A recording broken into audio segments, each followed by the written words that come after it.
Top 10 for most of this race, actually.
Good evening, sim racing fans, and welcome back for the second part of our Saturday night triple feature going back to back for day one of racing on the Sim Auto Racing Association Fall Brawl Spectacular, as we bring you back into the virtual Five Flag Speedway and back into the LSRTV booth. Evan Pasoko and Cisco Scaramouza along for the ride with you. This time, it's time for the Street Stock feature and the Callaway Investments Fall Brawl 150.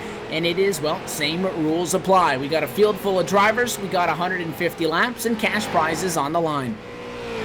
Yeah, absolutely. And as we always like to say, whenever there's a street stock race, this is the car everyone started out in iRacing. This is the first car that you get to learn to drive back when you're a rookie, when you don't know any better. So everyone at some point or another has driven this car, and I'm hard-pressed to find someone who doesn't like it.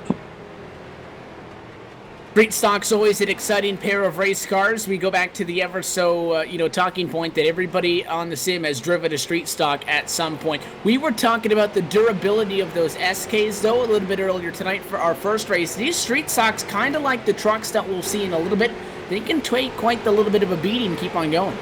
Yeah, absolutely.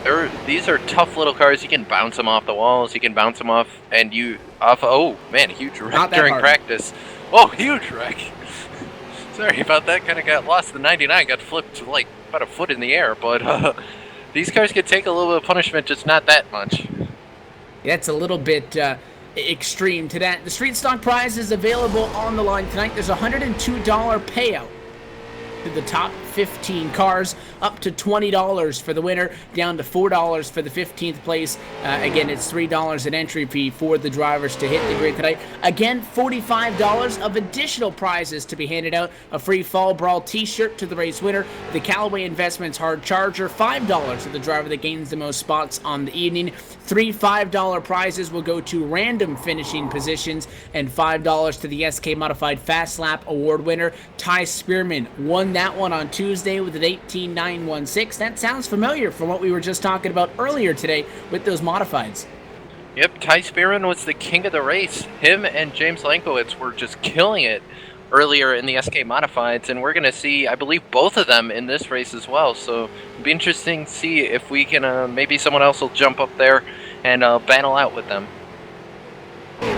So we recap Street Stock qualifying night that took this past Tuesday, for that matter. The Street Stock qualifying started with time trials that we aforementioned. Ty Spearman picked up the top time with the $5 bonus with an 18.916. As we saw in the modifieds, as the sun goes down, the lights come on, the speed's up tonight. Right now, the fastest driver in practice is Scott Olesen with an 18.079. So the top 10 cars at the drive titles were inverted for the qualifying dash, and 11th on back were sent into their heat races.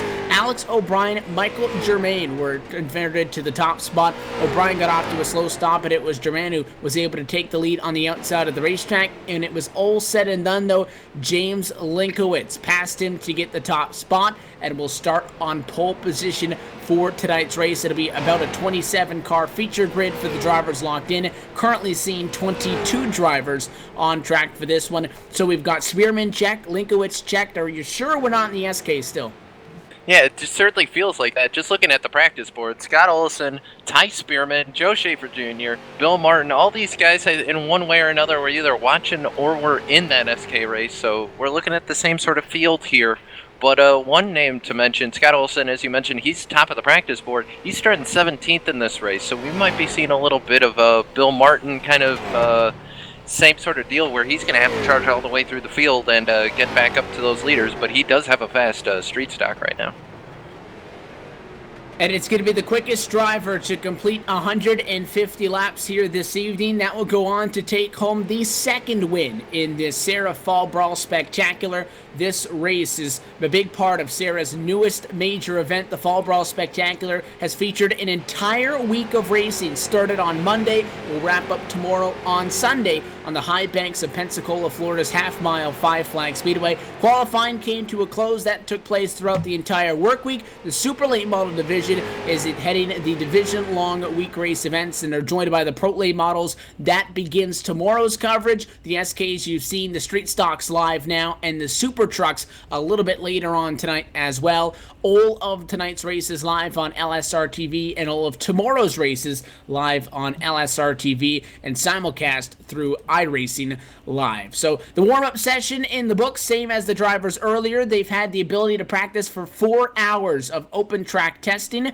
Final warm-ups are in the books. The field has hit the grid, and let's take a look at our LSRTV starting lineup. James Linkowitz will roll from the top spot. It's the team, the Posse, number 7 machine on the top spot, and Wendell Stratton qualified initially in 3rd. Kevin Myers not on the grid up front, so Stratton going to bump up to 2nd. The Explosive Motorsports entry will start from P2. Michael German will start in 3rd spot. Just alongside him, Ty Spearman, the fastest driver in time trials, and Joe Schaefer Jr. rounds out our top 5.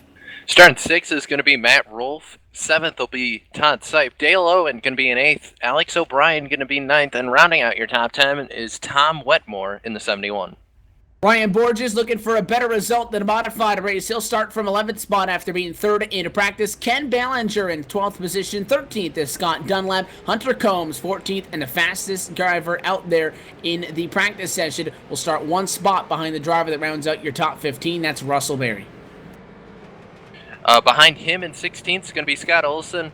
Ian Lane going to take up 17th. 18th going to go to Anthony Mahoney. Patrick Hahey is going to start 19th. Kevin Berg in 20th. Cody Thompson in 21st. And shotgun on the field, it's Paul Fugate. Oh, Bill Martin also going to be on track here. He didn't take time, but he'll be 23rd. He is. He'll take the number 23rd spot, and that's the same spot that he found himself at as well earlier in this evening's event back in the SK Modifieds. Started from a provisional starting spot and was able to get up there, get himself the hard charger bonus past 17 drivers en route to get a podium finish. Could he do the same thing here in race number 2 from back in 23rd. So we're set to get the second race of our back-to-back-to-back triple feature underway. And again, we're glad to have you with us on LSRTV as our coverage of the SARA Fall Brawl Spectacular continues. It's race number 2, the street stocks ready to do battle. Pace car gone, green flag in the air, and the Callaway Investments Fall Brawl 150 is green to turn 1. These drivers a little bit slower than the SKs as they get them up to speed. It'll be the 22 of Joe Schaefer Jr. from 5th position, takes over 2nd down to turn 3. But right now they're all chasing James Linkowitz, who's going to come across the line and lead that first lap. But right now it looks like the biggest bunch up we're going to see right now is Matt Rolfe in that 6th spot. He's going after the 25 of Todd Seif right in front of him. He looked like he put a nose to him going into 1 there.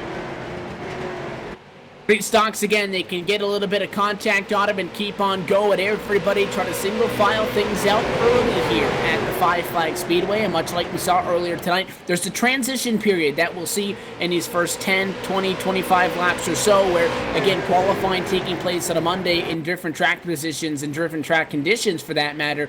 There's going to be guys back in the pack that are faster than guys in front of them. Big names, as we mentioned. Scott Olesen, fastest guy in practice, started in 16th position. A couple of guys that were fast. Borges started in 11th. He's already up 2 spots. So that's going to be the big thing here early in the race. James Linkowitz looking pretty good right now. And again, Schaefer with a great job picking up 3 spots in that first turn to jump up to second. He's doing a good job of holding back Wendell Stratton. Yeah, he is, but Stratton's been all over his back bumper for about 2 or 3 laps here. He really wants to get by, but he's not going to be able to get it done on the outside. He's going to have to drop on the inside or maybe even possibly use the bumper to get past that number 22, Joe Schaefer Jr. And it was close, but he almost caught the outside retaining wall that time in turn number 4. Not going to be the case. The 22 keeps on ticking, but a little bit close there at the Five Flag Speedway. We go side by side and take a look on board with the number 4 of Wendell Stratton. Started second and fell back to third after finding himself on the outside of the front row, the unpreferred lane on track. You see how close they are to the apron? That's something we talked about in the modifieds a lot, is don't touch the apron and get sideways to the inside. Not a lot of room. And do they get into each other? No, they stay off. And it's going to be Stratton to the bottom real tight out of 4. Yep, he was looking to do that. He was just waiting for the opportunity. There he goes into one even closer. A little bit of contact. Whatever. Oh, 22 goes around. Caution is out. Schaefer around in front of the field. He'll back it into the inside wall. Caution flag is out. And you got a great view of that the first time when he went into the corner and he pitched that car to the inside.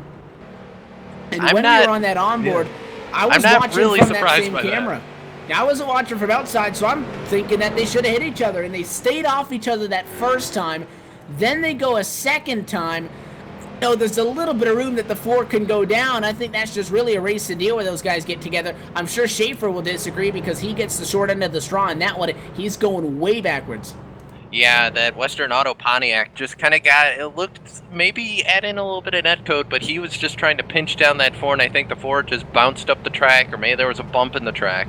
But, you know, that's close racing right there, and both those guys, Anthony Mahoney going to get the EOL here, I believe, or that might have been earlier incident, but I believe the 4, they'll either give the 4 or the 22 the EOL there, but right now, the 22 is not going to be happy with that 4 car. Not at all, and again, it's still a long way to go to the end of this one. Caution flag flying almost identically to what we saw earlier tonight. We'll go back at it inside of still over 140 laps to go in this event, but it is Mahoney who gets that end of the longest line penalty that'll drop him to 23rd. All 23 drivers on the grid started from the grid in this race, and so far yet to have a driver that has fallen off of the lead lap. Again, this afternoon's Callaway Investment Fall Brawl 150 presented by Callaway Investments, providing more than 80 rental homes as well as vacation homes in Panama City, Florida. Proud sponsor of the Sim Auto Racing Association Fall Brawl Spectacular. Up front, still Linkowitz. It's still Stratton, Sipe, Owen, and Rolfe. Those are the top 5. Just outside, though, a couple of guys making some noise. Ryan Borges up now 5 spots to 6th position. Tom Wetmore up 3 in his own right to sit in 7th. Those are 2 drivers that are on the move. Yes, they are, but as we saw earlier, some of the guys we see off front, I don't know if we're going to see them towards the end of the race. We had that happen in the SKs, a couple bad calls or just gotten a couple wrecks there. So it'll be interesting to see if how many of these people and which people are going to stay up here and which people might get caught up in something that happens later in the race. Ty Spearman going to be the driver that loses a lap in all of that. It came down to the pit lane to get some service done. The fastest driver in time trials, not off to the start that he would have liked in this street stock feature after being caught up in the incident when the car split in front of him. He has a heavily beaten and battered number 92 machine, still in a spot that as long as the next caution comes out and it's not him, he'd get away by. But the damage on that street stock, which is pretty severe front-end damage, not only could cause some headaches with engine temps and engine conditions, but it is just going to make that car that much more difficult to drive as Spearman tries to look to go back-to-back to get his Saturday kicked off. We're going to go back at it for the first American Ethanol restart. James Linkowitz chooses the bottom lane of the racetrack. Pace car goes down to the way and back under the green flag we go. Great start for Todd Sipe. The number 25 Posse entry go to second spot on the inside of Stratton, who's pinned up top.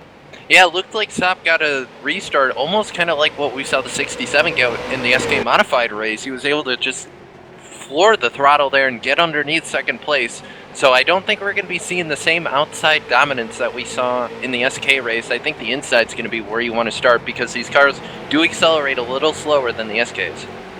Everybody's single filed up till you get back to Ken Belanger right now, top side, and he's getting pinched by the 63 machine. Hunter Combs to the bottom of the racetrack, and the 63, he better get going. The 99 of Kevin Berg not playing around, and he wants to get moving to 59, and will tag the fence that time at turn number 4. Gonna slow him down, though. Caution flag back in the air, and it's trouble back in the pack, and it looks like maybe problems for the number entry. It's Mahoney with the problems on this one. The driver of the 670 water machine started from the back spot on the grid in the last race and the pit lane. Now this time caught up in an incident. It all starts in front of him, though. The 31 machine of Michael German on the outside of the racetrack, and turn 4, somebody gets sideways. It was the one car that broke loose, and Alex O'Brien, 31, got into him, got turned around, and it was Mahoney who got a big piece of that one. The 44 as well with some damage on it. That's Paul Fugate's entry. Yeah, absolutely. One of the things on these street stocks that isn't as good as the modifieds is the brakes. I don't think these cars have a really good brake package from when I've driven them. But interesting strategy call right now actually is going to be that 29 Tide Pontiac of Dale Owen. He's going to come down and maybe checking for some damage or maybe even taking tires. The 29 machine scored at a 7th position under the green flag conditions there before the caution comes down to the pit lane, and that car is being serviced at the moment. And again, you heard when we talked to the top finishers in the modified race that what you can do with these 4 additional tires is you can't come down and get as many tires as you want. You got 4 tires on the car, you got 4 sitting in the stall. All you can do, you can take 4 tires once, or you can take 2 sets of right sides, 2 sets of left side tires. Those guys went into the race not even considering coming down to the pit lane. The street stocks, so I feel the way these cars handle, because they're a little bit slower, that might be a different strategy, and I think the tires might be a bigger factor. And it's also early enough where you aren't really, like, I guess, I don't know what the word for it is, but kind of adjusted to those tires. We saw in the SKs, because the leaders were out there, basically, I believe it was the whole race, they never came down to get tires, so they were adjusted to running the track on old tires, whereas with Dale Owen, he's going to have a little fresher tires, so he'll be able to drive a little bit harder, and he won't have to, like, readjust how he's driving. So that might be a bigger payoff to him as the run goes on, and while most of these lead lap cars are going to have older tires, he'll have some fresher tires.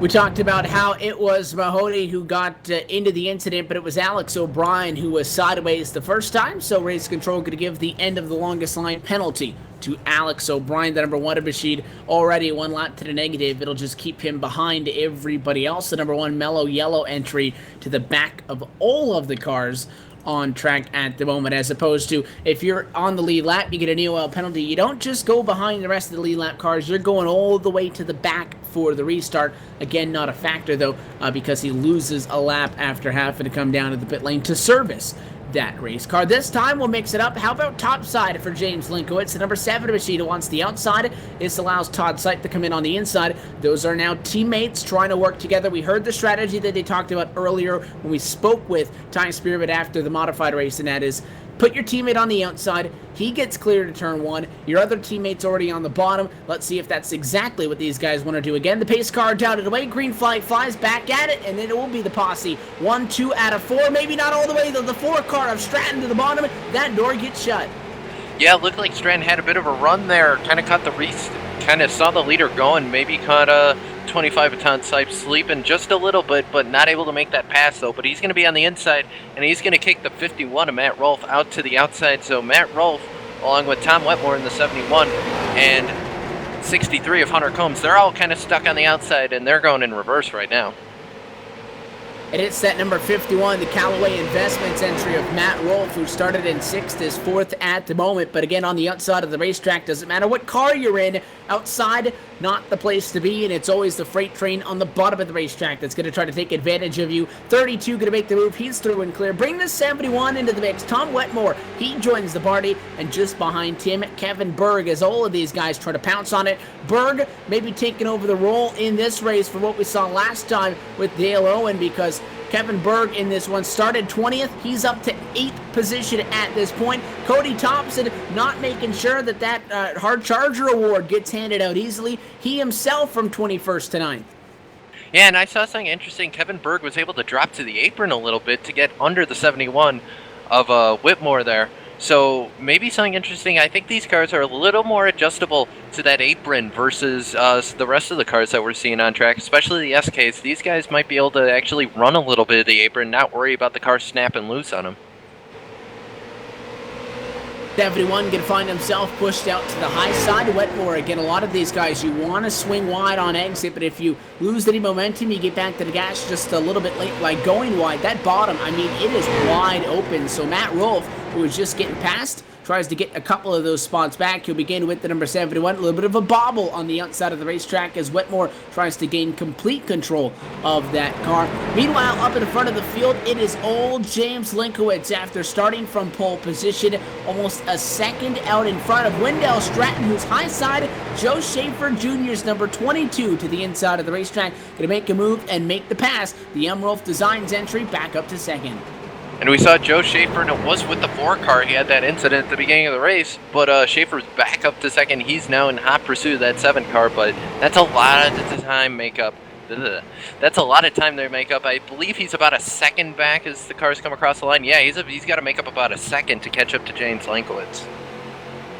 These cars got fenders instead of a chrome horn. They can do the same thing with them, though. And the 25 getting a little bit comfortable with Wendell Stratton. Another shot there. That's Todd Sipe trying to continue his charge forward. Stratton was only 10th fastest in practice, so the guys behind him bested him in the practice time, but he qualified better than them on Tuesday evening. Finds himself third at the moment after running in second position for the drop to green flag. Sipe with the speed from 7th spot. He's already passed 3 cars. He's trying to get a couple more, and into the outside wall goes Todd Sipe, number 25 driver with Callaway Investments on board. He had been all over Stratton, and now because of that error, he's got a mirror full of Ryan Borges to the inside in the Racer Boost Spark Competition karting entry. And we talked a little bit about Ryan Borges during the SK race, but he got taken out in one of the wrecks, so we didn't see him finish that race off. But right now, he's putting up strong competition. We saw how strong he was in the SK race, and now let's see if he can bring that into the street stocks and maybe give that number 7. If he can get up there, I believe he might be able to give that number 7 of James Linkowitz a run for his money. With the 25 doing a good job of keeping this a battle. Kevin Berg was the next driver in line to get here, but again, the 32 kind of hop-skipped over him. So now that Borges gets clear, the 99 of Kevin Berg going to make his move also. That's 2 spots that Todd Sipe loses, and it's not Wendell Stratton's fault. Just, you know, it was a little bit of a slower car in front of him. Sipe couldn't make the move what he wanted to. A little bit of a small mistake, caught the outside fence because of that. He now loses 2 spots instead of jumping up to the podium, and this gives Ryan Borges the next best opportunity to try to catch down that 4 machine. Stratton not all that much slower, though, than Schaefer, the 22, the 4, second and third right now. 9/10 off of the race lead. Have stayed pretty evenly spaced off on each other. 2.5, 3 car lengths separate them. The problem is it took Borges a couple of laps to actually get clear on Todd Sipe, so 4th position is over a second and change back from those top 3. Yeah, and I want to point out something interesting. I was watching Ryan Borges, and he was actually running so low down pit road. I believe that's Berg's going to try and get a nose on him, but Borges was running so low in the apron, he actually hit the green cone at the end of pit road and launched it in the infield. So that's how low these guys are running. He was able to hit the cone on the exit of pit road. That's really low on this track. How about a side-by-side fight for 4th position? Kevin Berg, man, I don't know where the speed is in a 99 machine, but he found it. He'll make the move, give him 4th position, 12th fastest in practice, but from 20th position on the grid, doing work. And I said that Berg and as well Cody Thompson trying to take over the role for Bill Martin in this race. Martin from 23rd to 7th himself. As you go on board with Ryan Borges, you start to watch that number 99 machine start to scoot away. Yeah, I think that 99, from what I've seen, he's been able to hold that extreme low line a lot better than a lot of these other guys when he goes to try and make a pass. He's just able to put his nose in on basically anyone in front of him and maybe just loosen him up or kind of maybe psych him out a little bit so he can maybe get a nose in under him. So Kevin Burberry saw that a little bit in the SKs, and I think he's doing it again here in the street stocks. These cars may be a little bit higher up off the track, too, than those SKs because, I mean, we were talking about that apron, especially in Turn 4, where if you just nick that flat, you will go around. The street stocks, though, you know, to a point, we've seen a couple of guys loose, but much like we saw earlier tonight, a lot of guys are either loose or you're tight. You can be loose and tight at the same time. You can have a car that's loose, that it's tight, because you don't want to give it too much wheel to spit it out, so next thing you know, you're trying to use every inch of the racetrack. These guys may be using a little bit of a tight condition, as we had kind of mentioned a little bit earlier, to use that apron and actually get that car to rotate in the corner. Yeah, that's definitely going to help them get through that corner. But I guess the key is you got to be careful if you set a car up extreme one side or extreme another side. You never know what could happen if someone puts the nose to you. All that could go away, and you could just find yourself going way loose. Taking a look at the battle, a little bit back in the pack, the 51 of Matt Rolfe, the 63 top side, and the 2 of Cody Thompson. It is all on for the number 6 position. Matt Rolfe will get clear on the Haas Automation Monster Energy entry of Combs, so you can give him now the number 7 spot as he continues to try to go back the right direction. Behind him, fighting now, the 63 up top. The 2 on the inside, Cody Thompson, the third biggest mover so far in this race, passing 11 drivers so far. He wants to break single digits as he rides in 10th position, but Combs putting up a great counter fight up on the top side, and he'll actually hold him off another corner and actually get clear.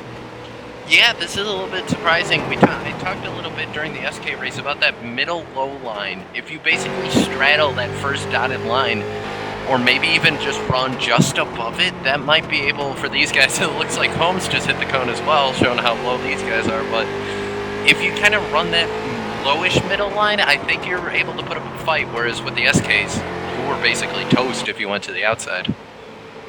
22 drivers still on the lead lap, with the exception of Alex O'Brien, who has lost a lap after an incident. Now Paul Fugate, I believe the Lions Club International machine may have just lost that engine. There was a big puff of black smoke. The engine had been smoking for quite some time, and unfortunately for the BeALion.org entry, it looks like Fugate's night going to be come to a close. Started 22nd, he'll finish 22nd, but the damage coming from a wreck in front of him, into which he had no way of avoiding. So we talk about long runs. Hadn't seen a run this long in the SKs. The street stocks getting it done, and on the long run, not only do you have to watch how you set a car up in general, cars are different in the opening 10 laps to the end 10 laps, coming in on a green flag pit stop, for example. Well, James Linkowitz was absolutely set and sail, got the gap up to a second at its peak. Now, though, just down to 0.7 of a second, and now 0.6. Joe Schaefer Jr. at 18.545 the last time to a 5.91 for Linkowitz, starting to close in the gap between the top 2, and Schaefer leaving Stratton now in 3rd. So 3rd place, no man's land, 2 seconds to the good for 4th, and now almost a second behind the 2 in front of him. And what's going to be interesting here is in about a lap or two, that 7 car of James Linkowitz, he's going to catch some lap traffic. You got the 30 of Scott Dunlap and the 15 of Scott Olesen. They're going to be probably caught in about a lap or two here by that 7 car leader, and that's going to shore up that battle for 1st and 2nd. 22 should be able to make some ground this 7, but it's going to be interesting to see how the lap cars deal with the leaders, if they just let them go or if they hog that bottom line. Linkowitz might want to try to get everything he can out of leading laps at the moment, because Joe Schaefer is applying the pressure. Lap 52 hits the books that time, and 53 underway in this 150-lap affair for the Five Flag Speedway, past the 1/3 mark into Callaway Investments Fall Brawl 150 rather, and for that we'll step away, go LSRTV nonstop so you don't miss a moment of the action. Back from the Five Flag Speedway in a moment. You're watching SARA on LSRTV.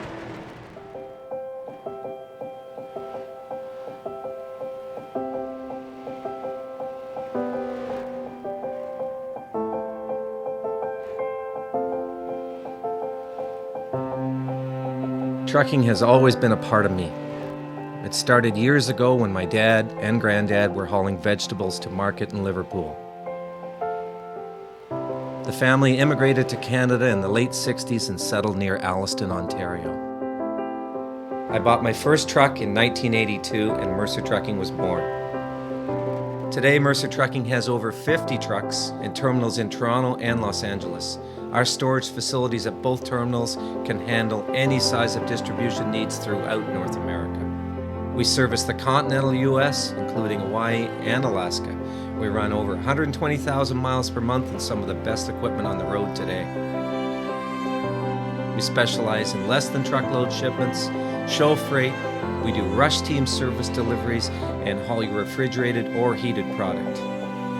Our regular team service from Canada to California is second to none, and our staff and drivers are among the best in the business. I'm proud of our people and what they can achieve. Trucking is in my blood, it's my livelihood, and it's what I do best.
Once its sights are set, nothing can stop the ferocious lion from capturing its prey. Relying on keen senses, lions search patiently before striking with alarming speed. Wait for it. Gotcha, Mr. Piece of Rubbish. He is truly the master of his environment. Do good, be a lion.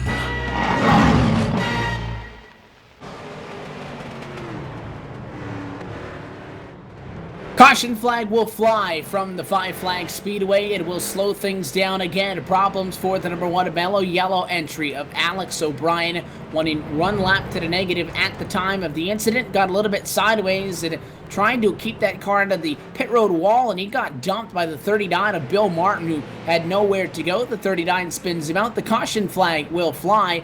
Good news, maybe, if you're James Linkowitz, because it was Linkowitz, Schaefer, Stratton. The top three had all grouped up. They had all found each other, and there were a couple of times there, and you saw it on the LSRTV side by side, where things were interesting, getting around some lap traffic. Linkowitz will, though, be the first driver to pick us up behind the pace car. Yeah, you were starting to get under fire from that Western Auto Pontiac of Joe Schaefer Jr. So we know Schaefer can catch him. So I guess it's just a case of who's going to have the stronger car in the restart. But if I were James Linkowitz, I don't know if I'd be taking that top side this time. But as we continue to pace around here, it looks like the 671 is kind of trapped. We mentioned it before, we were going to see some lap traffic and the leaders catch some of them. So they're going to head down pit road, maybe get some of the repairs done to that 671. But right now, we have 19 cars on the lead lap. I don't know if Anthony Mahoney's going to get the wave around, but I don't believe he will now that he's pitting. So that's going to be 19 of our 23 are on the lead lap. And it looks like maybe Paul Fugate, the 44, I believe, is our only retiree so far. And Ryan Borges was the highest running driver to come down to the pit lane that time. And with that, he'll take 4 tires and get back out there on track. He's got no more Hoosier Racing tires in the bank for the number 32 Chevrolet Camaro. Not only get that and drop him back because he came down to the pit lane, but everybody else that came down, if anybody else took tires, they elected to just take 2. He comes down with 4, so he's got a fresh race car, but he's now back in the pack, where if something's going to happen, it's going to happen in the middle of the pack. So that's the risk you take when you come down in pit road and take tires. We saw 2 or 3 different drivers lose super late model races on this series season because of the fact that they pitted, got their tires, they were back in a pack, somebody wrecked in front of them. A lot of that comes down to luck of the draw. Linkowitz following suit in the same strategy, though, that he held through the modifieds, and that is, well, not coming down pit road to this point. He stays out. It's still Schaefer, Stratton, now Rolf in 4th, and Patrick Hahey now in 5th position. Yeah, it's going to be interesting. The only car we saw take 4 tires last time was at 29 of Dale Owen. He's back up to 11th, but he pitted in 7th. And we went through a whole green flag run, and he wasn't able to get all the way back up to where he was before. So I'll be interested to see if Ryan Borges will be able to do that, or if maybe even our leaders are going to pit here. Different tire wear in these cars than the SKs, obviously, so we'll have to see as they get ready to go back green.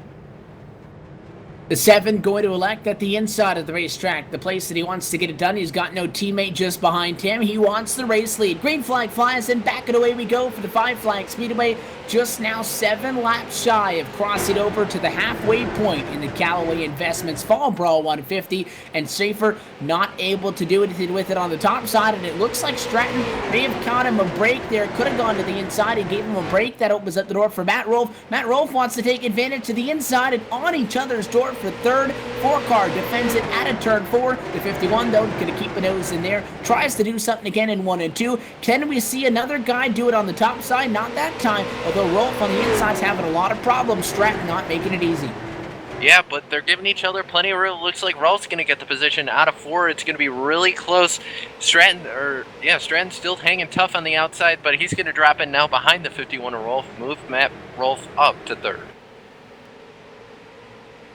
Yeah, the 4 has to settle with that. Meanwhile, they fight for the race lead in front of him. It may have taken this long. The 22 gets it, and he hugs that inside rotating wall. There is no way that James Linkowitz could have gone for the crossover, and trust me, he thought about it. And at lap number 72, for the first time, it's Joe Schaefer Jr. from 5th spot on the grid, the same place at which Ty Spearman started in the SK modified feature to go on to win, to take over the race lead at this point. Trouble a little bit further back. A lot of guys going at each other. The 99's right in the middle of it all. Kevin Berg is on the inside, and 3 wide now to the apron. The 98 car stuck in the middle. Ian Lane going backwards. They're still 3 wide as Thompson makes a move. I have no idea how they made it out of that one, but everyone was able to make it out. Right now, Dale Owen, though, he was stuck on the outside before. He's still stuck on that outside. Right now, getting passed by the 92 of Ty Spearman, who won the SK modified race. So Ty's starting to make up place by place and maybe he has a little bit of front end damage, but he might be trying to get back up there to that lead. We know he's fast, but is he fast enough with that damage to take our leaders on and maybe get that first spot? Well, they go back at it for the race lead. That 7 Linkowitz tried the crossover initially. He's been able to find a spot on the inside of the racetrack, and the 7 had the nose by 2/100ths of a second the last time by the start-finish line, and he now gets clear at a turn number 4. Halfway home, and Linkowitz returns to the top spot, and now for Schaefer, who again, I still think he's faster than Linkowitz by just a bit, but he couldn't get clear of him until that caution flag came out, and now you find yourself topside when everybody else is there. You can lose a lot of spots here. The 51 of Rolfe, a little bit squirrely, so is that 22, and Schaefer gonna smack the fence. The 63 topside, that's Hunter Combs. He's trying not to lose a lot of spots, giving the 22 a push, saying, let's go. Yeah, but although that's going to sort of work, maybe help them down the straights. We're not talking about Talladega here. Trying to push through the corners, if anything, that could be really dangerous. To the bottom goes Combs now. He finds a slot. You can bet that he'll take advantage of that. So it's side by side, 2 rows deep for positions number 2, 3, 4, 5, and the 71 of Tom Wetmore from 10th on the grid. Great move to the inside on quarter exit. He'll take the spot away from Matt Rolfe and take over 2nd. Rolfe not able to just single file things out. Hunter Combs, a great move. He was just behind the 22. Now he's on the inside, and he's well past now 3 cars away from the 22 in front of him. A great move by Combs to get to the bottom to take over now 3rd spot. And right now, our leader is under fire from Tom Wetmore in the 71. Both those guys were able to get past, and it looks like they have hot rods tonight. Is Tom Wetmore going to maybe take a look on the inside? Can he get to the bottom? Yes, he will, of James Linkowitz. He's going to get down there, Tom Wetmore. And now Hunter Combs going to follow in behind. New leader, Tom Wetmore, and right behind him, Hunter Combs, a little contact there with the 63 and the 7.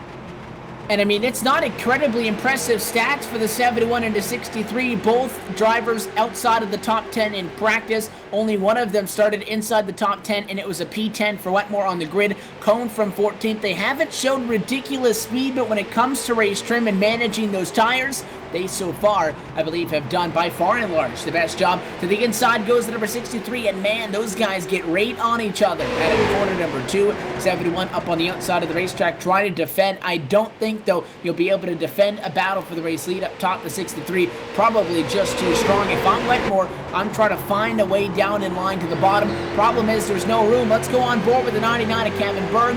Berg to the inside on the 71. He wants the second spot, and with doing so, it prevents Wetmore from getting down in line in that spot, and now he'll be forced to again have to fight with Cody Thompson, the 4th car in this group. And Kevin Berg came all the way from 20th position on the starting grid, so we know he's got a fast hot rod if he's up here running second. Meanwhile, our former leaders, the 22 and the 7, James Lankwitz and Joe Safer Jr.'s problems. Sideways, it's the 51. He's going to go up the track. Will that bring out a caution? No. iRacing not going to throw a caution for that one, but the 51 got a little sideways out of 4, maybe a little contact there.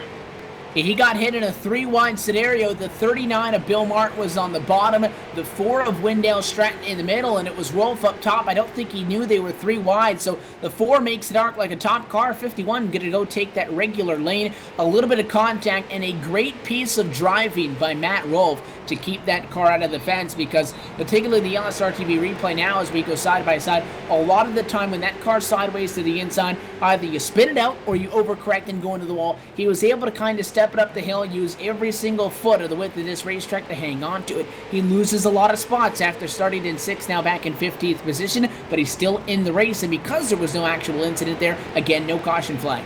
And I'm looking at his car. It doesn't even look like he's really got a mark on that car. So a great job by Matt Rolfe to hold on to that car, save what he did at the car, and maybe if he gets a quick caution here, he might be able to maybe play some strategy, get some new tires or something, and might mix it back up there. But right now, Hunter Combs starting to pull away from Kevin Berg and Cody Thompson, who are chasing him. So that 63 car, he's putting the hammer down. Yeah, the Hunter Combs Racing Haas Automation Monster Energy entry is trying to put the pedal to the metal, and he is attempting to pull away. We talked about Rolf. Well, he has settled out in 15th position. Side by side in front of him, the 87 of Patrick Hahe fighting with the 1 of Alex O'Brien. O'Brien, a lap car. 2 laps down, but a top 10 car speed-wise just finds himself 2 laps in a negative after being in some incidents. That's what makes lap traffic fun. We saw lap traffic a factor when they were fighting for the race lead system, but that really wasn't a big deal because the leaders were faster. When you start to catch these lap guys that are as fast, if not faster than you, that's when things get fun. And the One Machine, recognizing the battle, he goes high, he'll wave Matt Rolfe and Patrick Hahe around. Just behind them is Scott Dunlap in 16th and Michael German in 17th. Those are the final 2 drivers on the lead lap right now. Off of the lead lap, Todd Sipe, the 25 machine right now, but a lucky dog spot. 19th is Scott Ollison in 1 lap down also. 20th 1 lap down is Anthony Mahone, and then Ken Bellinger in 21st position 1 lap down. Those are the 4 drivers, 1 lap to the negative. They are fighting within and of themselves for the lucky dog spot if we are to see another caution inside now of 60 laps to go. Yeah, but right now it's looking like the field's starting to space out. Our first big real hornet's nest is going to be around the 6th and 7th place spot. Ryan Borges in the 32 is kind of leading that line of Joe Schaefer Jr., Linkowitz, Spearman, and Sipe, all kind of there, sort of like right next to each other. So it'll be interesting to see, are these guys going to maybe try and work together almost so they aren't putting each other under threat? No, it doesn't look like it, as it looks like Spearman's going to dive the inside of James Linkowitz. He wants to get another spot, so that 92, the posse machine of Ty Spearman, he's on the move. Yeah, and he's trying to get that car back forward. The 4S Sign and Supply of Gaffney, South Carolina machine started on pole position for this race, is running in all 5 of this weekend's feature races. He wants to win a ticket package to the New Hampshire Motor Speedway for getting the best average finish in all of those races. Won the SK Modified already in an incident, though, early in this race. Went a lap down with heavy damage now. He's punched his ticket back into the single-digit running positions with those 2 passes, up to 8th spot, and he's not planning on slowing down. He's catching Joe Schaefer Jr., who's been one of the fastest drivers all night long. That would be for 7th if he can get to him. And I find it interesting. It looked like Ryan Borges was a part of this group not but like 2 laps ago, and I don't know if he just turned it. Yeah, he's gone. He like turned on the NOS boosters or something. He is flying out of here, so he might have been waiting, maybe saving his tires a little bit, and now is kind of hitting the point where maybe some of the guys overheated their tires a little bit. Borges is going to take out and says, I want that lead now, maybe. He does have racer boost on the side of the number 32, but he is trying to take off, and he is now over 1.5 seconds clear of Joe Schaefer Jr. back. Problem for him is he's well over 2 seconds behind the driver's 5th on up. So clean racetrack may not be that bad of a news for Ryan, as he can take a couple of laps here, settle things down, log some laps, and wait to group things back up and go at it and make it another battle. Still, though, the fastest car on track is Hunter Combs.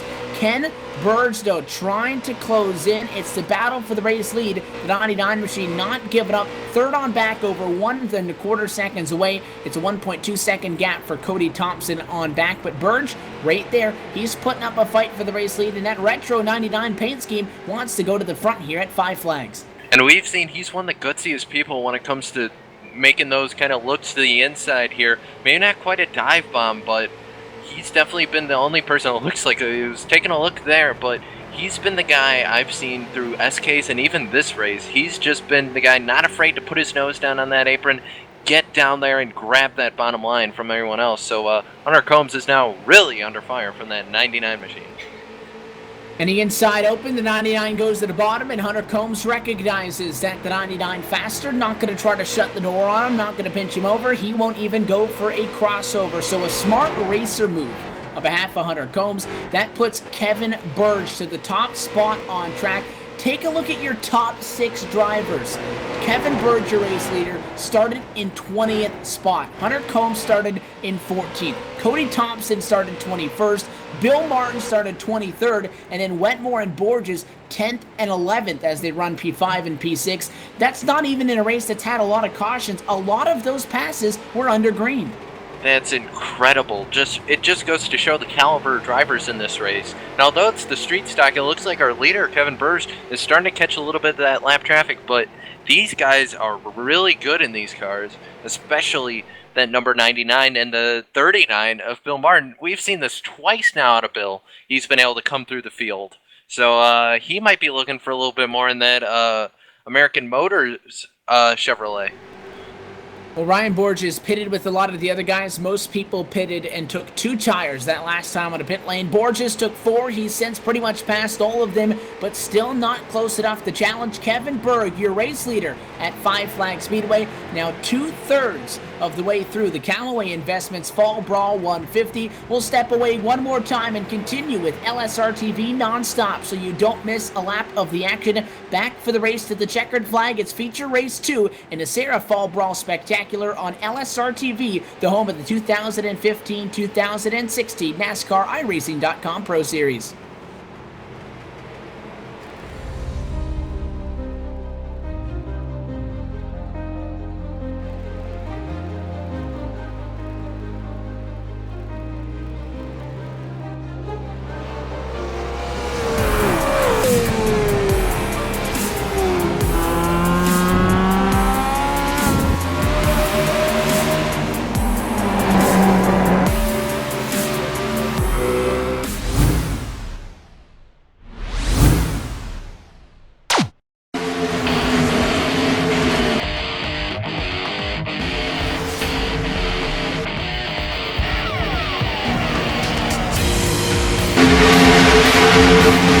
Top 10 for most of this race, Zach.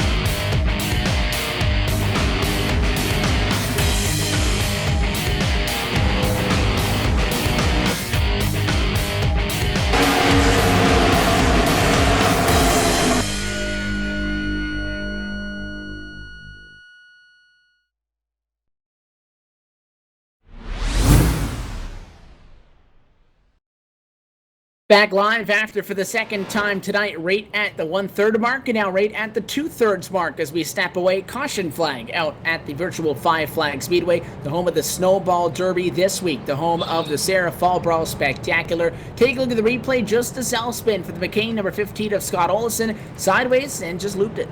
Yeah, that's pretty much all it was. Got a little sideways coming out of the corner and just couldn't save it, and around went Scott Olson. But right now we're seeing some strategy here. Or is that, oh, looks like those are just lap cars, but a little strategy for the lap cars coming in. Actually, Joe Schaefer going to come in. He was in 8th spot, and he's going to come down and take some tires. So the pit strategy, a lot more at the forefront in this street stock finale. Combs in second, it's Cody Thompson in third, Bill Martin, Tom Wetmore, Ryan Borges, Ty Spearman, Todd Sipe, Alex O'Brien, Anthony Mahone, Dale Owen. The 29 machine going to catch back up to the field also. Everybody from there on, though, down on the pit lane taking some tires, and I would assume if you took 2 tires earlier, you're going to be finishing off whatever's left, and if you haven't taken tires, 4 might be a good idea. Yeah, but if you're running 7th or 8th, I don't know, just the amount of time it takes to jack up these cars, put those tires on, if you're in 7th or 8th, I would say don't even bother, because you'd probably be all the way back to places like 14th or 15th if you hadn't used your tires yet. So maybe just, I would think 2 tires for these guys, especially the guys who are up front, or up front-ish. We're talking about people like that number 22 of Joe Schaefer. I'm pretty sure they only had time to put about 2 tires on there. And now you're in a spot inside of the final 40 laps at the Five Flag Speedway that if you get tires, you find yourself back in the field where I think you need a couple of green flag laps to make the moves to get back up front. Problem is, I think we just opened Pandora's box with this yellow, because this could get really interesting to the end. Yep, as we always like to say, cautions breed cautions. And that's usually true on a short track, but we'll see what happens here as the pace car gets set to make that left turn on a pit road. It'll be Berg on the outside of the racetrack. Green flag flies, and back underway we go. And Bill Martin on the top side, nowhere near being in his spot. He was a couple of car lengths back. It'll actually work out for him because he'll get down behind Cody Thompson. Borges, though, not appreciating the lack of aggressive nature because he falls back to 71. Of Wetmore makes a move, and Borges first to dive down in line in P6. But Burge, oh my gosh, whoa, looks contact. like a little contact. Looks like Bill Martin there in the 31 got up in the wall, or 39 got up in the wall a little bit there. But Kevin Burge, he's gone. The 39 caught the fence. The 71 drove right into the wall behind him. You can tell that these guys are so close when they're driving because you're more so just following the back of the car in front of you, almost like you're doing at a restrictor plate racetrack. You can't see a whole lot when you're that much up under somebody, so you're just following them, and they hit the fence, you hit the fence. Those guys able to hang on to it. Bad news for Wetmore as he finds himself spit out of line. The freight train taking full advantage of him, and Joe Schaefer Jr., the second driver now on the outside, and Borges now on the outside as well. A great move by Linkowitz to force the issue. Linkowitz going to take over P5, but as you said, Borges just running away the 99 over a second out in front for the guy that came from the outside of row number 10. And the 7 now going to kick Bill Martin to the outside. Martin up in the fence again, able to save it, but now he's going to get under attack from the 51 of Matt Rolfe. 3 wide behind him right now. Though that 84 Russell Berry, where'd he come from? He took tires and he's up to 9th already. 3 wide, and it's Borges on the outside, the extreme outside, the 32 machine. He was just inside of P5, and now best case scenario, 12th position as he's outside. Caution flag, though, will fly again. Trouble back deep in the pack this time as we slow things down, approaching 30 laps to go. And hearing its problems on the front straightaway for the number 1 machine of Alex O'Brien. The mellow yellow one has been handling that loose condition all night long sideways. He gets it pretty hard into the inside wall, and that'll end his night. Yeah, just a tough break for the 1 car of Alex O'Brien. It looks like what happened here, he just got nope, doesn't look like there was any help. Just kind of lost it off of 4, and he's, like you said, he's been finding that loose condition kind of all night. Maybe 92 kind of freaked him out a little bit up there, but yeah, looks like, he didn't even really touch the apron, just kind of lost it. And with that, we go into the final 30 laps, and this time we'll step away, we'll take a full commercial break, and we'll be able to bring you action through lap number 150. Back in a moment for the virtual Five Flag Speedway with the Callaway Investments Fall Brawl 150 on LSRTV, the voice of sim racing.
We get back for the green flag for the 5 Flag Speedway. It is Kevin Burge on the outside of the racetrack in the number 99 machine who is trying to take us all the way home. It'll be 26 laps remaining in the Callaway Investments Fall Brawl 150 at a great jump topside as the green flag flies back in the air and the street stock feature ever that much so closer to the end. No problems for Burge down to turn 1. Meanwhile, though, Linkowitz topside with a move on Cones for second. Look out, your pole sitter wants it back. And he was able to get that done on the outside. That's the first time tonight I've ever seen anything like that work. He is flying in that number 7 machine. He's already cut down any lead Burge has. And right now, Kevin better not look back because he's got a mirror full of that number 7 machine. It looks like the 7's going to dive inside. Holy cow, he's got a hot rod tonight. So Combs will have to settle for the 3rd spot, and it is no problem for James Linkowitz to the top spot in this race. Adios, he says. The driver driving for the posse goes back to the race lead, much like we saw with Spearman a little bit earlier tonight. You make the move back for the race lead late after being fast early, struggling in the middle portions, and Linkowitz now doing what Burge did last time. He is just trying to set sail. Spinner on the top side, the 2 of Cody Thompson. There's the contact. Caution flag is out. Track is blocked, and hold on, a lot of guys in this one. Big one at a turn 4. Oh yeah, that's not going to be too happy people, but I can't help but notice the car that the 2 tagged to get spun back around, that was the 92 again of Ty Spearman. That might have actually done it in for our pole sitter, Ty Spearman, or at least pole sitter in the SK race. That might do him in for tonight. And you'll take a second look at that replay. Cody Thompson, he was sideways, and just about kept it sideways for as long as he could after contact from the inside lane. The 84 machine, a little bit of a late arc. It knocks Cody Thompson up the hill, and he went about Gymkhana through 3/4 of that turn and came down. Eventually, though, he ran out of room, plows into the right rear of Ty Spearman. Spearman able to drive off and away. Obviously, the car going to be hurt, but I mean, by far and large, not the hit that Thompson took as he shot back up the track, and then he had the 25, the 671, the 4 get together. 4 slides up the track, and bad news for Stratton as he gets absolutely nailed by the 15 of Scott Olison, at about 5 cars total will collect in that one out of turn number 4, put us back under the caution, and we set it there with that yellow just inside of the final 50 laps. Cisco, cautions breed cautions, and that may be the determining factor from this one through to the end. Safe to say we're in the same boat that you won't see any of our top runners back into the pit lane at all. For Linkowitz, though, I mean, we were talking about how quick Burge was there, about a second out front on that last run, and then on this most recent one, Linkowitz, the exact same thing, so he was that much quicker on top of an already fast number 99 machine. Yeah, it looked like Linkowitz just turned on the nitrox booster and said, see ya. He went all the way, I believe he restarted 3rd or 4th there, and just went, zoop, bye-bye, bye-bye, and I'm going to take the lead now. So James Linkowitz going to hold that lead. I'll have to see if maybe someone else might do that. And if anyone's going to do that, I think the car to do it's going to be that number 84 of Russell Berry. Remember, he came in and took tires on the last pit stop, or no, 2 pit stops ago. So he's got a little bit fresher rubbers than some of these guys up here in the top. So I'd keep an eye out for that number 84. He might try and mix it up here towards the end of the race. And he's in 5th. Borges in 9th. Borges took those 4 tires earlier in this race, well before Barry did, Cisco, and he was good, but again, because of the cautions flags coming out, we talked about it, if you're taking 4 tires, if that's effective and whether it's success or fail rate is determined on the yellows. Unfortunately for Borges, maybe picking it a little bit too early and these yellows are hurting him. It does put Barry in a good spot, and he's on the inside. He should be able to get maybe 4th position if he can get a jump on Matt Rolfe, who sits on the outside of row 2 just in front of him. Still a lot of ifs and or buts, but this restart inside of 20 laps to go, still the chance to get 2 more yellows maximum and still race to the checkered flag under green flag conditions. No surprise it's going to be James Linkowitz choosing the outside of the racetrack. Burge on the inside, that 99 machine. He's going to get everything he's got down to turn number 1 because he wants to be able to go 20th to the win in this one. Linkowitz wants to sweep it, though. He started up front. Can he win the race? The pace car down, green flag in the air, and Hill will set sail. He's clear down to turn 1, no problem. And Burge and Combs behind them. Burge going to be able to get the first spot, and now Combs fighting on the inside of Matt Rolfe. The 51, the odd man out. A little bit of a checkup there from Burge. Kind of that bottom line got a little bit checked up behind him of Combs. Schaefer and looks like Barry there, they kind of got a little stuck behind him there when the 99, I think, was going to let the 7 down. So now the 7 has a pretty big gap, and there goes the pit cone yet again. But right now, James Lankowitz putting a clinic on the field right now. Yeah, you know you're going low and you're at risk to getting a pit road penalty. Problem There's 51 up into in the the wall. outside wall. That's Matt Roll for the second time tonight. This time it's a heavy hit. He hits it with the passenger side door, though, as Combs slid up and got into him. No caution flag. We stay green. The 63 somehow still finds himself in fourth. And I was just saying, the 71, oh, there they go, 92, oh, geez, they're wrecking everywhere. I don't know, 71, 92, they keep it straight, I don't know. We've been wrecking for the last 3 laps. They just haven't hit anybody hard enough to trigger the yellow. Somehow the track conditions are still green, and we continue to race up front. Lankowitz, he's just enjoying the show in the rear view mirror because he is gone. Close it in on 10 laps to go. He's 0.3 per lap quicker than everybody else behind him. Schaefer going to make a move on Burge to take over the second spot. There was a point that we mentioned where the top 6 were all from outside the top 10 at the start. Now the top 2 drivers all from the top 5. Yeah, absolutely. Joe Schaefer just put a little bit of a nose on that 99, may just to ruffle him up a little bit, get him out of that line. And caution now going to fly here as it looks like a huge wreck right now with the 59 just destroying the 2 car. It was a slow roll down the banking of the 5 Flag Speedway for Cody Thompson. His night will draw to an end, and this is where the accident happens. Turn number 4 as they come across to start finish straight. The 2 machine up on the outside of the racetrack catches the outside wall. Talked about how Wendell Stratton had a bad break on that last yellow for having nowhere to go. This time the 2 comes down, clips him in the right rear. Big hit into the outside wall for those 2 drivers. 2 machine slides back down the hill. He gets hit by the 59, just not enough room to be able to squeeze Ken Belanger's machine out and out of the way, and that sends Thompson up and over on top of the 4 car and then back up and over the other direction. Yeah, you gotta hate those slow rolls. You can't reset the car till it's back on the wheels, I believe. So, but he was able to get back going anyway. But huge hit for the 2 car, Cody Thompson there. That'll wake you up this evening. And this gives us one more shot. A race that went green with just 2 caution flags in the opening 100 laps. Now they go back to back to back to back, if you will, to bring us under this.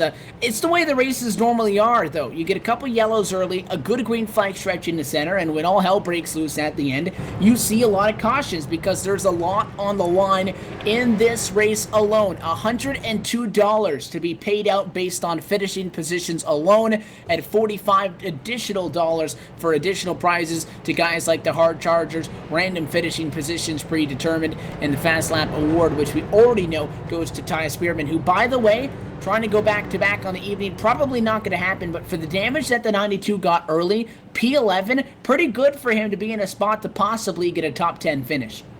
Absolutely, but his teammates from the posse, they're going to be starting first and third, and I can't help but think back to the SK race. We had the same thing happen, where I believe it was the 67, and I want to say it's the 7, but it might have been the 92, actually.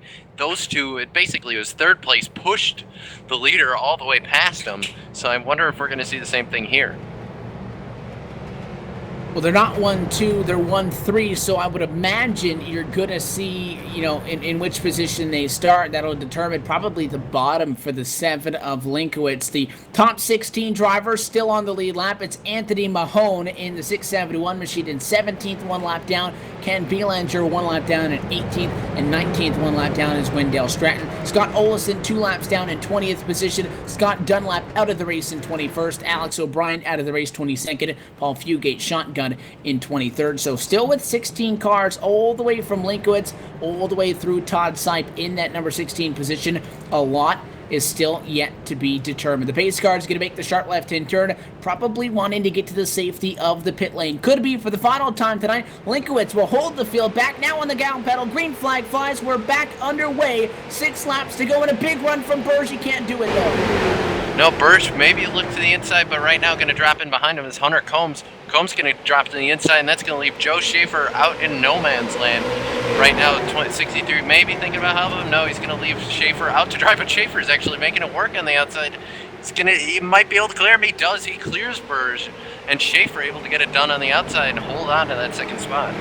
That's the second time tonight we've seen somebody make a move on the top side, and it's the second time it's been the driver of the number 22 machine. This time by just 4 laps to go. The gap between the top two, 4 car lengths. The interval at the start-finish line, it'll clock in at 4/10 of a second. Schaefer making up a little bit of time. Is it enough to get to the 7, though? He needs a run. He needs it to stay green. A lot of fighting, though, behind them side by side. P6 is one of them. Yeah, that's a great battle right now with...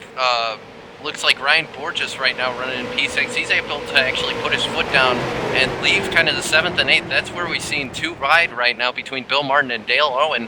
Owen up on the top side, also trying to make it work there. He might be able to get it done on the spot, but now Martin going to drop to the inside and kind of use that to his advantage. No, he's going to cock it a little bit loose, and now he's going to get shot to the outside. Is now the 87 Patrick Hay. He's going to drop to the inside. Now Martin's stuck on that outside. 87 will be preceded by the 71 to 31 and company in front of them. Borges fights with Russell Berry for the final spot inside the top 5. White flag, though, will fly. 1 lap to go at the 5 Flag Speedway. This time, a much different story than what we saw on the SK Modifieds. Linkowitz from pole position struggled in the middle portion, takes it back late, and he does not look back. On a 6 lap to go restart, James Linkowitz, turn 4, checkered flag will fly, and the win from the virtual 5 Flag Speedway. The Callaway Investments Fall Brawl 150 street stock feature to the driver of the 7. It's Linkowitz who will report to victory lane. Joe Schaefer Jr. with a good run to come home second. Kevin Burge, who could have won this race, able to walk away with the podium, coming way back from 20th. He'll talk away with $5 for being the hard charger. That's the second time we've seen our 3rd place finisher finish 20th. I believe that's where Bill Martin started, and he was able to do the same thing. So great job by Linkowitz, Schaefer, and especially Berg for coming through. 4th place going to go to Hunter Combs. He came from 14th. That's also a great run for him. Russell Berry going to come home 5th after starting 15th. So both those guys picked up 10 spots from their starting position.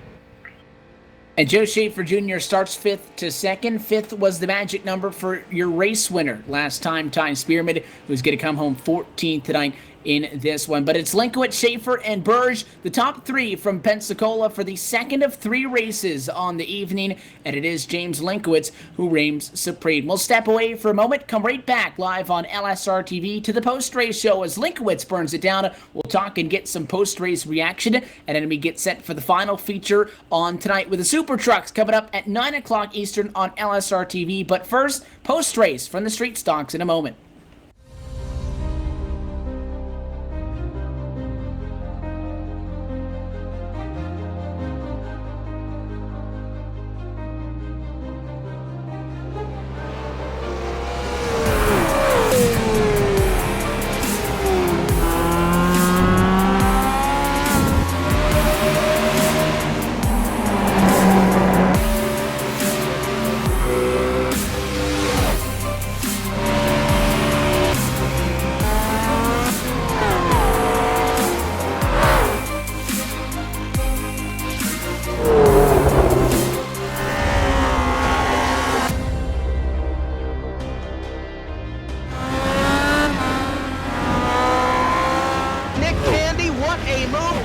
in the outside, contact made, 56 slides it at a 4, who's going to be at the stripe, dead even, give it to Ryan Truex. Truex is your winner over Tandy.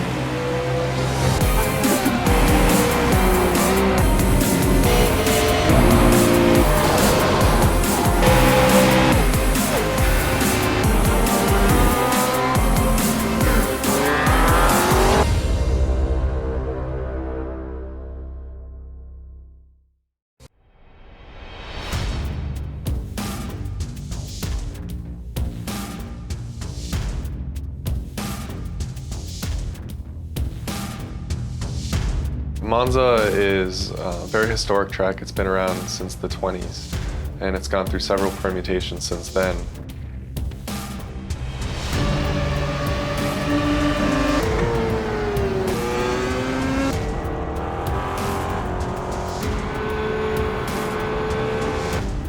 we're also bringing forward a number of configurations. So there's chicanes that they've installed since the track's early days. So they can use original, very high-speed configurations of the track where the cars would just blow through where the chicanes are today, or they could use a more modern version. So it's a pretty cool, compelling track.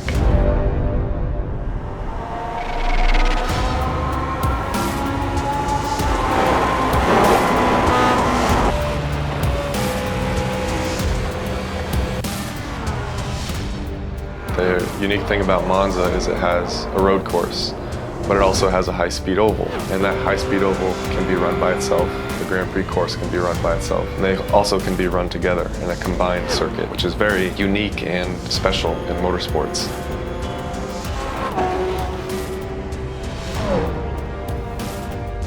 This was one of the more challenging projects that we've undertaken. It was essentially building 2 tracks in one.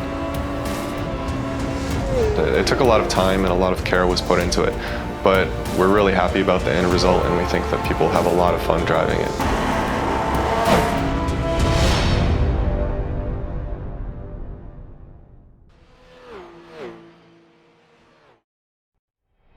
Back live and a post-race from the Five Flag Speedway. Feature race 2 of 3 on the evening. The street stocks just now wrapping things up, but we're back for the post-race show from the Callaway Investments Fall Brawl 150. Callaway Investments providing more than 80 rental homes as well as vacation homes in Panama City, Florida.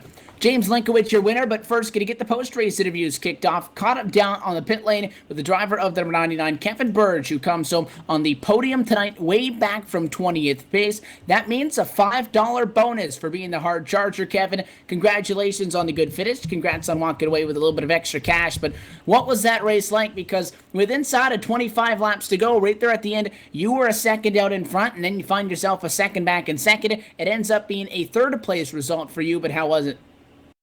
It was good. I knew with that last caution coming out, with the way we pitted, I knew it would be a tire game. So with the second lead and that caution coming out, I definitely was a big fan of it. But I definitely knew the cars that were going to get the new tires are going to be hard to beat. So I'm very happy with coming in P3, and the posse really helped me a lot with this setup. I wasn't able to qualify because I work nights all week. So to come in third, it's really exciting. Yeah, that provisional puts you back on 20th position for the grid in this one. You get to third. How much of that was that tire strategy, and how much of that was just having a good race car and knowing how to navigate this racetrack? I think a lot of it had to do with it, first off, being a really good car. I tried to stay patient with my passes and tried to get a good run off the corner. That way it wouldn't cause any grief for anybody coming in the corner, wouldn't get into anybody. So I knew keeping the car clean would be a big deal.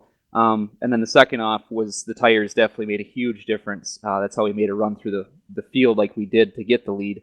It definitely helped a lot. A great run for you to walk away on the podium. Going to get the the payback as well for taking home third on the podium tonight. So a strong run for you. You guys walk away with a little bit of cash in our second of 5 feature races on the weekend. 2 down, 3 to go. You got some plans here still with 3 races left? Yeah, we signed up for everything. So the next race is the truck race. We start on the pole for that. Feel we have a pretty solid setup for that too. Another big shout out to the posse on that, and also to Todd for coming on board and sponsoring the Street Stock Series race for the Fall Brawl. It means a lot. Also to Matt Roll for putting it on. It's a blast. We're running all of them a P3 tonight. Going to help you very much so in your hopes to walk away with NASCAR Sprint Cup Series tickets to New Hampshire for 2016. Kevin, a very good finish for you. I want to thank you for sticking around and chatting with us for just a little bit. And you guys don't have much more than a half hour before you got to hit the car. So we'll see you back here in a little bit in the Super Trucks. Best of luck. Hey, thanks, guys. Appreciate it. That your third place finisher back up to the pit lane. A big different story for Joe Schaefer Jr. Started from 5th position, is able to walk away with a 2nd place at the end. And Cisco, you've caught up with him.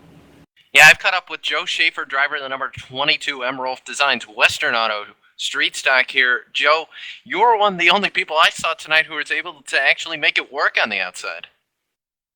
Yeah, when we were building this setup this week, I kind of figured we'd need a really good long run car, and it was good on the high side and it was good on the bottom, but unfortunately we couldn't get that 30 lap run to the checkered flag like I was hoping for. But you had an absolutely great run there. You think a couple laps more, you might have had something for Lankowitz?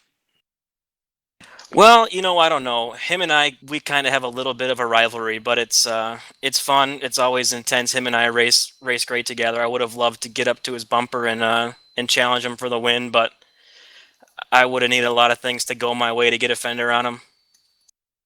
Still a great run for you in the Street Stocks race. Are we going to be seeing you more during the weekend? With any luck, you'll see me twice tomorrow night. Sounds good. You finished second tonight. Who'd you like to thank for the spot?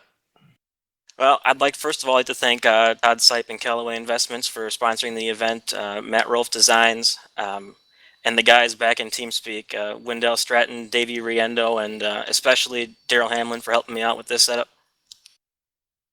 All right, that's Joe Schaefer. He finished his second tonight.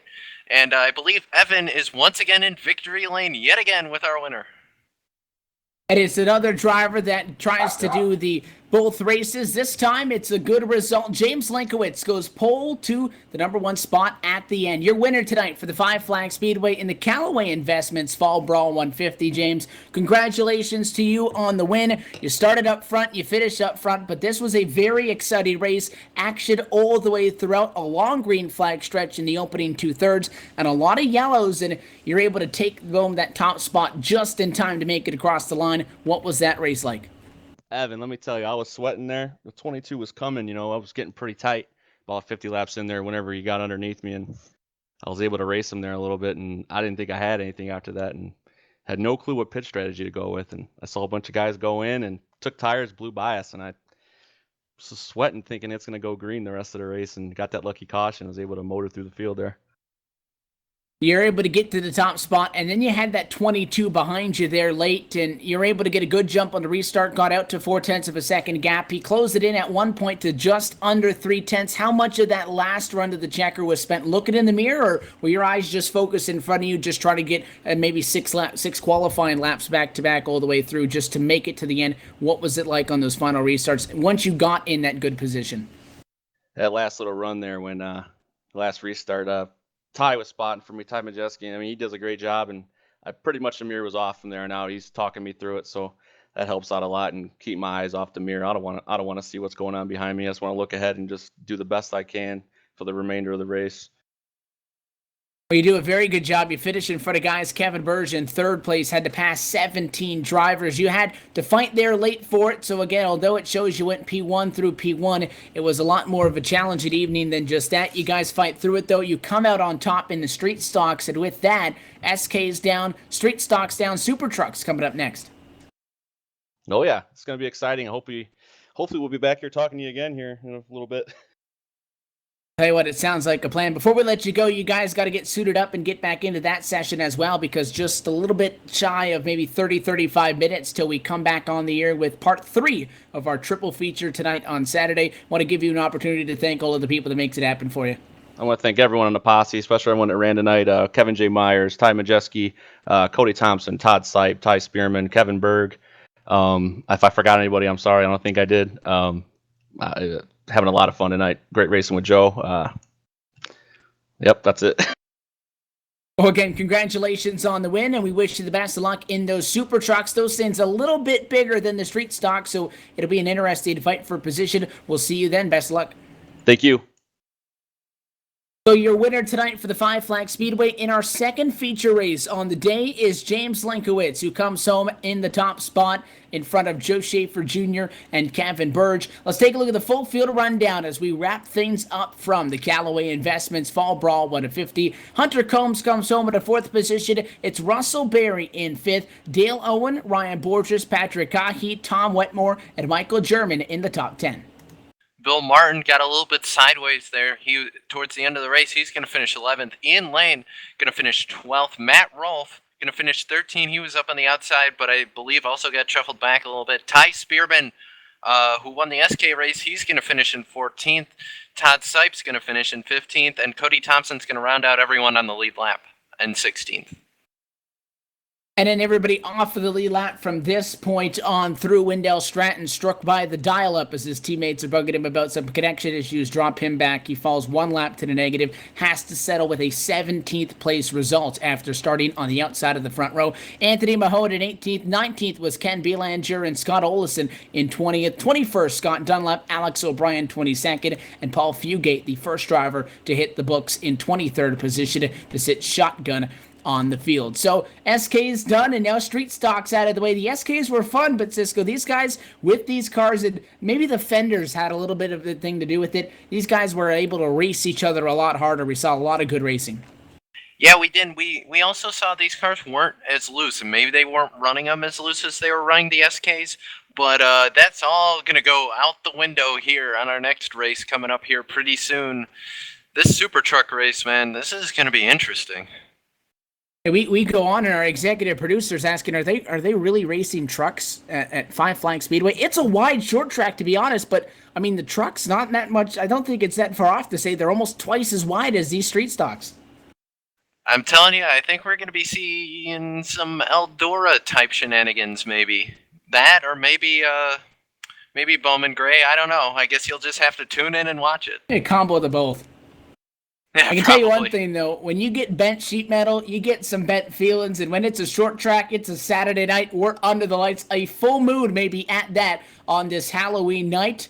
I can guarantee you that sparks will fly, and there is still one race left in this Five Flag Speedway and one race left on LSRTV tonight. You're not going to want to miss it. We'll see you for the Super Trucks in 30 minutes, but until then, that wraps things up from the Street Stock feature. On behalf of the entire LSRTV broadcast team and for the booth crew tonight, myself, Evan Pasoko, Cisco Scaramuza, and our executive producer pushing the buttons, Laura Lawson. Thanks for tuning in. Again, thanks for tuning in all day. If you've been with us since the start, you're not going to want to miss this last one. Congrats to James Linkowitz. He is your street stock winner, winning the Callaway Investments Fall Brawl 150. We'll be right back here, same place at 9:15 p.m. Eastern Time for the D&D Amusement Games Fall Brawl 150. Super Trucks still to come tonight. We'll see you then.